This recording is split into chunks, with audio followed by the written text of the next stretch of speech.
요즘 저마다 여러분 다 카톡 하고 계시죠? 또 카톡 안에 그 카톡방들이 여러 개들 다 있으실 겁니다. 저도 여러 개가 있는데 그 중에 하나가 우리 신학대학원 그 동기방이 있어요. 그 안에 다 이제 목회하시는 이제 분들인데 그 방에서 지난 금요일부터 시작된 이 교회에 대한 정부 방역 방침에 대한 내용들이 이제 오고 갔습니다. 우리가 같은 신학교에서 같은 교수님들에게 배웠지만은 저마다 또 생각이 다르고 의견이 다릅니다. 어떤 분들은 이 정부의 조치가 교회에만 너무 국한된 것 아니냐 그런 속상한 마음을 표현을 했습니다. 당연히 우리가 방역 조치 열심히 해야 되는 일이고 교회가 그렇게 해왔습니다. 우리 교회도 열심히 그렇게 해왔습니다. 그런데 왜 교회만 콕 집어서 그러느냐? 왜 금지라는 말까지 사용하느냐? 우리가 당연히 협조해야 되지만은 공정성에 문제가 있는 건 아니냐 하는 의견을 내신 분들이 있었습니다. 어떤 분들은 더 나가서 종교 탄압 아니냐라는 말을 사용하기도 했습니다. 근데 어떤 분들은 반대로 몇 개 교회이지만 최근에 1년에 교회들에서 집단 감염이 나오지 않았느냐. 우리가 지금은 이런 정부의 조치에 불만을 표현하는 것이 지금 필요한 것이 아니라 그동안 오히려 교회가 이 세상에 소금과 빛의 역할을 감당하지 못한 것에 대해서 자숙하면서 더 낮은 자세로 회개해야 될 때다. 그런 의견을 얘기하는 분도 있었습니다. 어떤 분들은 생각이 서로 다르다가 보니까 속상해서 카톡방을 나가는 분들도 몇 분 계셨어요. 어떤 분은 이 언론 보도에 문제가 있다. 교회가 잘못된 것만 자꾸 보도하고 열심히 잘하고 있는 그런 많은 부분들은 보도하지 않는다. 그래서 교회가 잘하고 있고 방역에 잘하고 있고 정부 조치에 잘 따르는 그런 교회는 인증 마크를 줘서 그런 교회는 자율적으로 하도록 맡기면 좋겠다라는 아이디어를 내는 분들도 있었습니다. 저도 개인적으로는 이 공정성이나 언론의 보도 태도에 대해서는 속상한 마음이 많고 할 말이 많이 있습니다. 하지만 교회는 이 시기에 좀 더 신중하게 반응을 해야 될 필요가 있습니다. 이미 유감 표명이나 교계의 입장은 교계의 대표들이 정부에 전달하고 또 그렇게 소통하고 있습니다. 우리는 이 교회가 이 시대에 자기들만 아는 이익 집단 또 정부에 협조하지 않는 그런 집단으로 비춰지지 않도록 신중을 기해야 됩니다. 그런 시선의 틀에 우리가 스스로 갇혀서는 안 된다는 거죠. 우리가 다양한 교회 안에서도 의견들이 있는데 서로를 존중하고 그 의견에 그 견해에 귀를 기울일 수 있으면 좋겠습니다. 이번 조치와 코로나 상황들을 보면서 우리가 또 깨닫게 되고 생각하게 되는 것들이 있는데 첫째는 이 세상의 모든 사람들이 다 연결이 돼 있다는 것입니다. 지금 여러분들이 다 마스크를 쓰고 계신데 우리가 마스크를 쓰고 있는 이유는 뭡니까? 서로 간의 연결 고리를 끊자고 하는 거 아니겠어요? 뒤집어서 우리는 그만큼 연결이 돼 있다는 것을 보여주고 있는 것입니다. 또 하나는 교회가 뭐냐? 그리고 교회 다닌다는 게 뭡니까? 그리고 우리가 코로나 시대에 왜 꼭 이렇게 힘들어서 굳이 이렇게 모여야 되느냐? 아니면 또 반대로 온라인으로 예배하고 온라인으로 예배하는 것 교회가 가능한 것인가? 우리 TV로 스마트폰으로 예배를 보는 것이 하나님이 받으실 예배가 되느냐? 이런 다양한 생각들과 질문들이 있습니다. 그래서 이번 코로나19 상황과 사태를 통해서 우리는 우리 신앙의 본질에 대해서 우리 믿음의 본질, 교회의 본질에 대해서 더 깊이 생각하는 계기가 되고 있습니다. 우리가 이것을 기회를 삼으면 오히려 우리 그리스도인과 교회에 아주 유익한 시간이 될 줄로 믿습니다. 자, 오늘 본문이 있는 이 에베소서는 교회가 무엇인지 우리가 왜 교회를 얘기해야 되는지 이것을 설명해 주는 책입니다. 오늘 본문의 1절 말씀을 같이 읽겠습니다. 시작. 그러므로 주 안에서 갇힌 내가 너희를 권하노니 너희가 부르심을 받은 일에 합당하게 행하여. 아멘.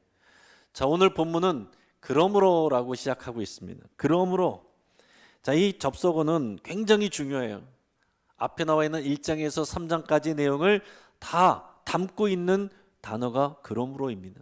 사실은 그 이전부터 창세기부터 그 앞에까지 나와 있는 모든 내용을 하나로 묶어서 담고 있는 내용이 그러므로라는 단어입니다. 하나님이 창세 이후로 이 세상을 위하여, 저와 여러분들 위하여 어떤 일을 하셨는지, 어떤 수고와 노력을 하셨는지, 그리고 어떠한 갑질을 하셨는지, 그것을 다루고 있는 내용, 그것을 총합한 내용이 그러므로라는 말이에요. 그렇기 때문에 이 그러므로라는 말은 우리가 묵상하면 묵상할수록 너무나도 중요하고 무거운 단어입니다.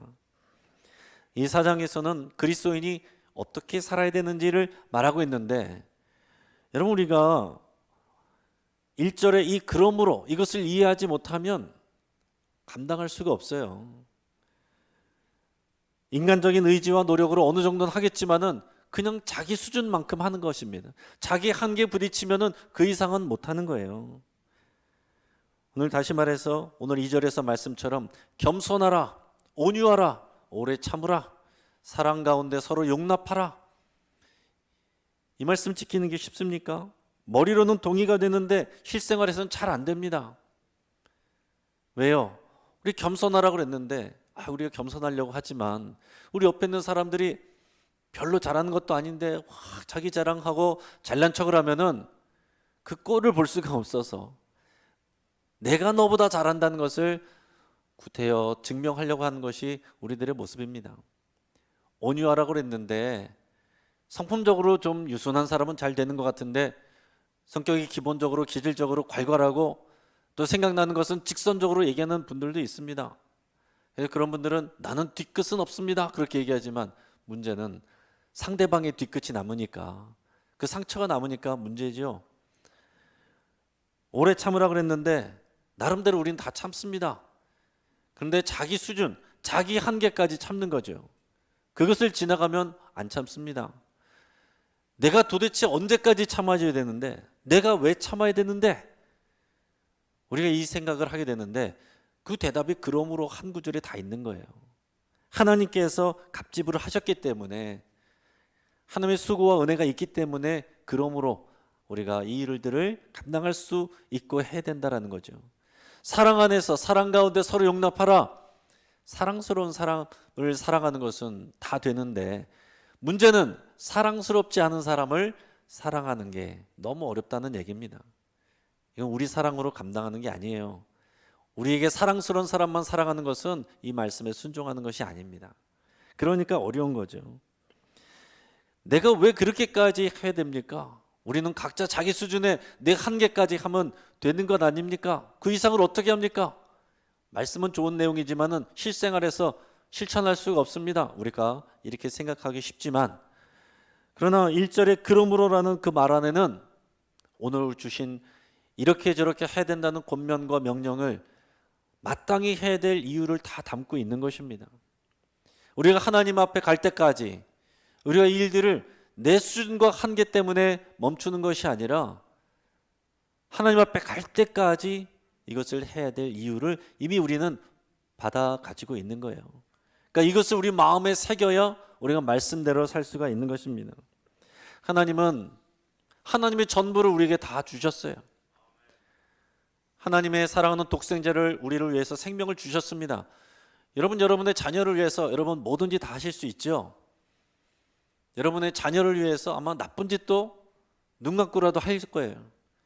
그런데 반대로 나쁜 사람들을 위해서, 죄인들을 위해서 내 자녀를, 순수하고 착한 내 자녀를 희생해야 된다면 그거 어떻게 하겠습니까? 하나님께서 우리에게 하신 일이 그런 거예요. 죄인인 우리를 위해서 그 독생자의 생명을 내어주신 것입니다. 이 얘기는 하나님 당신의 전부를 이미 우리에게 내어주셨다라는 표현이에요. 그러니까 여러분, 우리는 오늘 예배 나올 때 하나님께서 뭘 얻을까가 해서 나오는 것이 아니고 이미 하나님께서 우리에게 하나님의 전부를 내어주셨기 때문에 감사하면서 나오는 게 예배인 것입니다. 근데 뭘 위해서 그러냐? 뭘 위해서 하나님 그렇게까지 애쓰고 수고하고 갑질을 하셨냐라는 거죠. 오늘 1절에서 이렇게 표현했었습니다. 너희가 부르심을 받은 일에 합당하게 행하라. 부르시기 위해서 그랬다는 거예요. 오늘 또 4절 말씀도 읽어보겠습니다. 시작. 몸이 하나요 성령도 한 분이시니 이와 같이 너희가 부르심의 한 소망 안에서 부르심을 받았느니라. 아멘. 여기에도 부르심이란 말이 두 번이나 나오죠. 근데 우리를 몸으로 부르셨다 그랬어요. 여러분, 이것을 우리가 아는 게 굉장히 중요합니다. 하나님이 우리를 부르셨는데, 여러분 이 표현을 잘 생각하셔야 돼요. 우리가 태어날 때에 우리가 선택해서 태어난 사람 아무도 없습니다. 태어나 보니까 태어나 있는 거죠. 살아가는 거죠. 우리는 어쩌다가 사고로 태어난 게 아닙니다. 하나님이 부르셨기 때문에 이 땅에 태어난 거예요. 여러분, 이 고백이 있어야 됩니다. 우리가 사고를 통해서 태어났든지 피임 실패해서 태어났든지 하나님이 부르셔서 태어난 거예요. 여러분, 이 고백 없으면 우리는 우리의 자아 정체성을 온전하게 갖지 못합니다. 잘못하면은 나의 삶은, 내 존재는 있어서는 안 되는 가치 없는 존재다라는 생각 가운데 갇히는 그런 사람들이 굉장히 많이 있습니다. 여러분, 우리나라가 남아 선호 사상이 강하잖아요.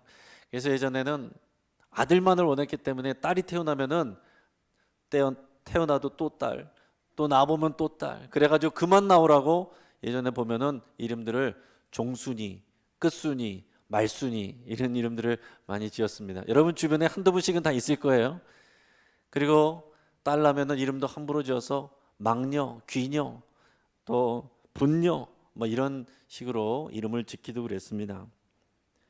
또 어떤 사람은 임신 중에 있던 엄마가 딸인 걸 알고 태어나지 말라고 약을 먹기도 하고 유산하려고 그랬던 것을 나중에 알면 나는 정말 태어나지 말았어야 될 존재가 아닌가, 그런 생각에 빠지는, 그것을 몰랐을 때도 정서적으로 그런 눌림에 있는 그런 분들도 굉장히 있습니다. 여러분, 홍길동 그리고 오프라 윈프리 두 사람의 특징은 공통점이 있는데 뭐냐면 출생에 문제가 있어요. 홍길동은 서자 출신이고 오프라 윈프리는 사생아입니다. 그래서 홍길동은 아버지를 아버지라 부르지 못하고 형을 형이라 부르지 못하는 그 울분 때문에 밖에 나가서 여러 가지 일을 한 게 홍길동전 아니겠습니까? 근데 오프라 윈프리는 사생아로 태어났어요. 많은 방황을 했습니다. 그러나 믿음을 가지면서부터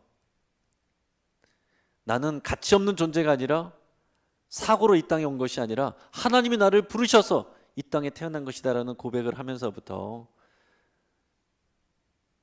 자기 마음을 잡게 되고 오늘 이 자리까지 오게 된 것입니다.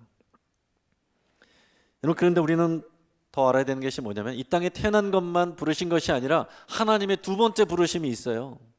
하나님이 우리를 이 땅에 태어나시게 한 우리들을 두 번째로 부르실 때는 구원으로 부르시는 겁니다. 영적인 하나님의 자녀로 부르시는 거예요. 여러 가지 채널과 통로를 통해서 우리를 부르십니다. 사람들을 통해서, 여러 가지, 때로는 우리 실패와 고난을 통해서, 때로는 질병과 사고를 통해서도 하나님은 부르십니다. 하나님께서 우리를 부르셨기 때문에 저와 여러분들이 이 자리에 앉아서 예배하고 있는 것입니다. 하나님이 우리를 부르실 때 자녀가 돼서 끝난 것이 아니라 오늘 4절에서 읽은 것처럼 우리를 그리스도의 몸으로 부르셨다. 이것이 성경에 가르쳐주는 분명한 진리입니다. 우리가 하나님을 믿고 하나님의 자녀가 되었으면 우리는 주님의 몸으로 부름받았다는 거예요. 여러분, 이것을 이해하지 못하고 있으면 아직 신앙의 기초가 없는 것입니다. 이것을 확신하지 못하고 있으면 신앙이 아직 성숙하지 못한 거예요. 몸이 뭡니까? 분명하게 에베소서 1장 23절에서는 교회는 그리스도의 몸이다 그랬어요. 그러니까 몸은 그리스도의 몸을 말하는 것이고 그게 교회예요. 그러니까 저와 여러분들을 그리스도의 몸으로, 교회로 부르셨다라는 것입니다. 그것을 위해서 예수님이 십자가에서 죽으셨고 그것을 위해서 하나님이 지금까지 수고와 노력을 하셨다라는 것입니다. 우리가 몸이고 예수님이 머리이기 때문에 우리는 마음대로 살 수 있는 게 아니라 머리 대신 예수님이 원하는 것들을, 예수님이 하려고 하는 것들을 우리가 하게 되는 거예요. 그게 몸인 것입니다. 자, 우리 그리스도인들은 또 몸의 전체가 아니라 일부분이에요. 그래서 우리를 지체라고 그러죠. 개인적으로 주님과 관계를 시작했지만 우리는 지체로서 이 몸, 교회 공동체로 부르심을 받은 것입니다. 그래서 우리가 예수님을 믿고 하나님의 자녀가 됐으면 내가 교회로 부르심을 받았구나라는 고백이 반드시 있어야 되는 거예요. 그래서 나는 교회를 다닙니다. 이 표현은 그렇게 좋은 표현은 아닌 것 같습니다. 성서적인, 신학적인 또 신앙적인 표현은 이것입니다. 한번 따라해 보겠습니다. 나는 교회로 부름받았습니다. 나는 주님의 몸으로 부름받았습니다. 나는 교회로 자라갑니다. 나는 교회가 되어갑니다. 이게 우리의 믿음의 고백인 것입니다. 이것이 우리가 교회를 바라보는 시각이어야 되는 거예요. 자, 그런데 4절에서 보니까 몸이 하나요 성령도 한 분이다. 부르심의 한 소망이다 그랬어요.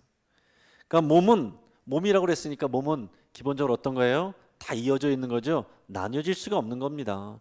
떨어질 수가 없는 거예요. 여러분, 내 몸은 팔과 다리가 따로 떨어져 있으면은 그것은 문제가 있는 것이죠.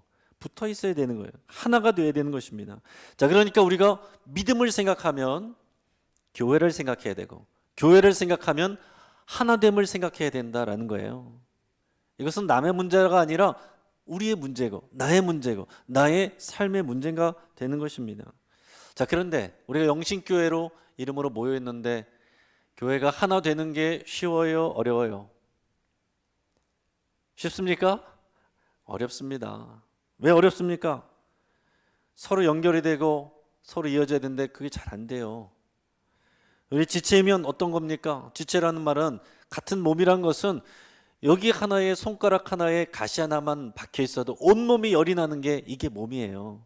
누구 한 사람이 아프면 다 같이 아픈 거예요. 누구 한 사람이 기쁘면 다 같이 기쁘고 즐거워하는 거. 이게 몸인 교회의 모습인 겁니다. 자, 그런데 그렇지 않고 우리 가운데 서로 마음이 안 맞는 분도 있고, 우리 가운데 서로 불편한 분도 있고, 서먹한 분도 있고, 낯선 분도 있고, 처음 보는 분들도 있는데 우리 어떻게 하나됨을 이루어가기가 쉽겠습니까? 그래서 우리는 교회 안에서 내 뜻대로 되지 않고 내 기대와가 달라서 때로는 실망하기도 하고 상처를 받기도 하는 거예요. 여러분, 그럴 때 어떻게 하겠습니까? 대답하기 어려우시니까 제가 답을 5가지로 내어드려 보겠습니다. 첫째는 난 그럴 때 더 좋은 교회를 찾아 떠난다. 자, 2번 그냥 남들 상관하지 않고 혼자 다닌다. 3번 그래도 맡은 게 있으니까 교회는 다니지만은 은혜는 다른 데서 받는다. 4번 교회를 내 생각에 옳은 대로 바꾸려고 그런다. 5번 한 몸인 교회로 부르심을 받았음을 믿고 하나됨을 지키기 위해서 노력한다. 정답 몇 번입니까? 어떻게 하셨어요? 수준 대단하십니다. 정답은 정해져 있어요. 정답은 우리가 의견 모아서 만들어내는 것이 아닙니다. 정답은 여기에 기록되어 있는 것을 따라가는 게 정답이에요. 물론 우리가 눈에 보이는 지역교회 선택할 수 있고요, 옮길 수도 있습니다. 그러나 어느 교회에 있든지 그 교회에 소속되어 있으면은 하나님께서 나를 여기로 불러주셨습니다 라는 고백이 반드시 있어야 돼요. 어디 있든지 그 소속이 안 돼 있고 소속감이 없고 연결이 되지 않고 이 고백이 없으면 우리가 건강한 신앙으로 자라갈 수가 없는 겁니다. 하나님께서 우리를 보이지 않는 줄로 묶어주셨다는 것을 고백해야 되는 거예요. 저와 여러분들 사이에 거리를 띄고 있지만 그러나 보이지 않는 줄로 우리는 연결되어 있어요. 오늘 3절 말씀 읽어보겠습니다. 같이 시작. 평안에 매는 줄로 성령이 하나 되게 하신 것을 힘써 지키라. 아멘. 평안에 매는 줄로 성령이 하나 되게 하셨다고 그랬어요. 여기서의 평안은 좋은 게 좋은 거지 서로 편안하게 지내는 걸 말하는 게 아닙니다. 십자가의 열매, 십자가의 결과라고 그랬어요. 십자가를 통한 용서, 그것으로 인한 화목, 그것으로 인한 평안, 이것이 우리가 지켜야 될 그 평안에 매는 줄로 우리를 하나 되게 하신 그것입니다. 그렇기 때문에 이 평안은 우리가 만들어내는 평안이 아니라 지켜야 될 평안이라는 거예요. 그래서 우리의 신앙생활이 어떤 것인가 좀 더 우리가 좀 쉽게 제가 비유로 설명을 해보겠습니다. 지금도 우리 한강 주변을 지나가거나 또 임진각 근처에 가면은 지금도 연날리기를 하는 사람들 많이 있습니다. 그 연날리기 대회도 가끔씩 있어요. 여러분, 우리 신앙생활이 연날리기와 같은 것입니다. 우리의 믿음이, 개인이 하늘로 높이 비상하려면 이 연과 같이, 연은 뭐가 필요합니까? 연이 올라가려면은 필요한 것이 바람이 있어야 되고 줄이 있어야 됩니다. 여러분, 바람이 없으면 어때요? 저도 해봤지만은 안 날라요. 열심히 들고 막 뛰어보지만 조금 올라가다가 떨어집니다. 근데 바람이 많이 부는 데 가면은 자연스럽게 바로 올라갑니다. 그런데 바람이 많이 불어도 줄이 끊어지면 올라가는 게 아니라 또 날아가는 것입니다. 여러분, 우리 신앙생활도 마찬가지인 거예요. 여러분, 우리에게 인생에는 이 고난의 바람이 끝없이 불어옵니다. 그러나 중요한 것은 우리에게 이 줄로 연결되어 있는 게 중요한 거예요. 이 줄이 뭐겠어요? 믿음의 줄이거든요. 믿음의 줄로 연결되어 있는데 어디에 연결되어 있어요? 십자가라는 얼레에 믿음의 줄이 연결되어 있으면 고난의 바람이 와도 괜찮은 거예요. 그럴수록 우리는 높이 비상하는 것입니다. 여러분, 초대교회 때부터 그랬어요. 초대교회 때부터 핍박과 고난이 있었습니다.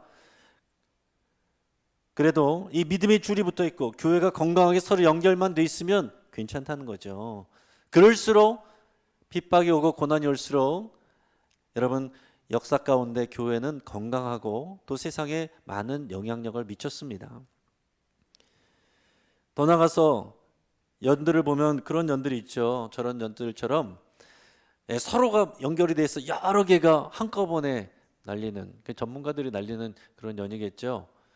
저런 것을 보면 대단하다의 감탄이 듭니다. 그런데 저런 연을 보면 저는 교회를 떠올린다고요. 이 교회가 저런 것입니다. 서로가 서로에게 연결이 돼 있어 함께 날아가는 거예요. 어떤 연은 날아가고 어떤 연은 떨어지고 그런 게 아니라 함께 연결돼 있어서 같이 올라가는 것입니다. 서로가 서로에게 연결이 돼 있고 그리고 그 믿음의 줄로 예수 그리스도의 십자가에 연결이 돼 있으면 된다는 거죠. 여러분, 이 코로나라는 바람, 경제적 어려움이라는 바람, 그리고 교회를 향한 세상의 오해와 비난의 바람 계속해서 불어옵니다. 그런데 여러분, 우리는 바람을 조정할 수가 없어요. 우리가 조정할 것은 이 줄이에요. 우리가 신경 써야 될 것은 이 줄입니다. 우리가 이 연결되어 있는 것을 확인해야 되는 거예요. 예수 그리스도의 십자가와 내 믿음의 줄로 연결이 되어 있느냐? 성도와 성도 간에 이 평안의 맺는 줄로 묶어 놓으셨는데 내가 묶은 것이 아니라 성령이 묶어 놓으신 것을, 하나님이 묶어 놓으신 것을 내가 힘써서 지키고 있느냐? 그게 우리의 질문이어야 되고 그것이 우리의 신앙생활입니다. 그럼 교회에 보이지 않는 이 평안의 줄을 어떻게 지켜야 되느냐? 그것이 오늘 본문의 2절 말씀에 나와 있습니다. 같이 읽어보겠습니다. 시작. 모든 겸손과 온유로 하고 오래 참음으로 사랑 가운데서 서로 용납하고. 아멘. 좋은 말들은 다 있죠. 그런데 하고 싶지 않은, 하기 싫은, 하기 어려운 내용들은 다 모아져 있어요. 여러분, 겸손, 근데 이 겸손은 겸양지덕 그런 것을 얘기하는 게 아니에요. 여기서 말하는 겸손은 그리스도의 겸손이고 그것은 사랑으로 자기를 종으로 여기는 것입니다. 여러분, 우리가 예수님을 믿고 자유케 됐어요. 죄의 짐에서 놓여서 자유케 됐는데 갈라디아서 보면 너희의 자유를 육체의 기회로 삼지 말고 도리어 서로 사랑으로 종노릇하라 그랬습니다. 자유의 최고 난도의 자유는 내 자유를 스스로 포기하는 자유입니다. 내 마음대로 할 수 있지만 그렇게 하지 않고 상대방을 위해서, 교회를 위해서 종노릇하는 거, 이게 자유의 최고 난도예요. 여러분, 교회 안에서 중직자가 있습니다. 교회 안에 목회자가 세워져 있어요. 목회자이고 중직자는 종노릇하는 사람입니다. 주인 노릇하고 다스리는 자가 아니라 사랑으로 종노릇하는 사람들이에요. 이것이 뒤집어져서 다스리고 권위를 내세우는 자가 될 때 교회는 어려워지는 것입니다. 그러나 직분 맡은 자들이 다 사랑으로 종노릇하면 교회는 건강한 몸으로 세워지는 것입니다. 온유하라 그랬어요. 온유는 그냥 성품이 온순한 걸 얘기하는 게 아닙니다. 나와 다른 것을 용납하는 게 온유예요. 오래 참음이라고 그랬습니다. 오래 참음은 하나님이 우리를 향하신 태도를 말하는 것입니다. 하나님이 저와 여러분들을 오래 참으셨기 때문에 저와 여러분들이 이 자리에 앉아 있는 줄을 믿습니다. 오래 참는다는 것은 심판하셔도 되는데 심판하지 않는 것이고, 징벌하셔도 되는데 징벌하지 아니하시는 것이고, 진노하실 만한데 진노하시는 것을 안 하는 것, 이게 오래 참는 것입니다. 이것이 우리가 다른 사람들에게 해야 될 일들이에요. 사랑으로 서로 용납함, 우리 사랑으로 못합니다.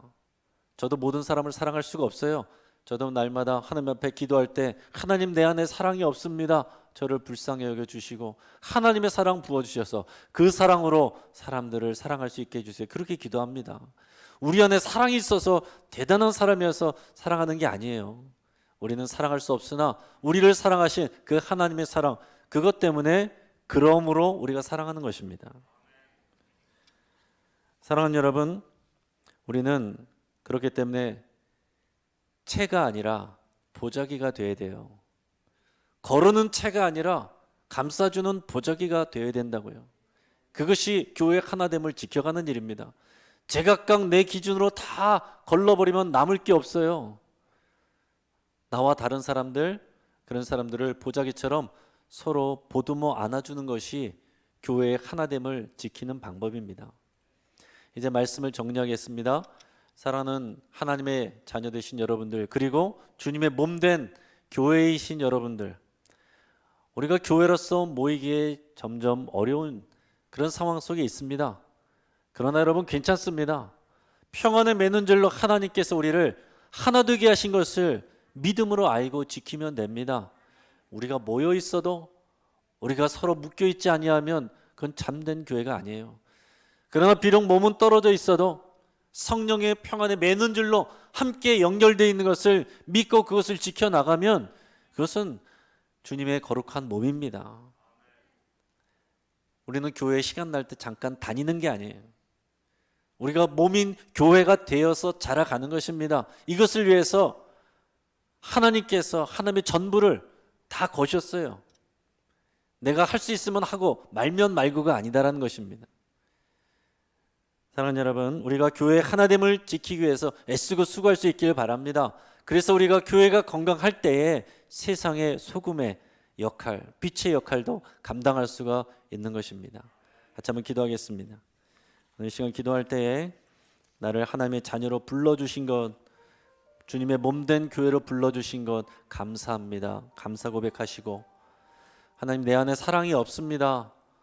내 안에 믿음이 부족합니다. 나를 긍휼히 여겨주시고 성령님께서 도와주셔서 우리를 평안에 매는 줄로 하나 되게 하신 것을 힘써서 지킬 수 있도록 해주시옵소서.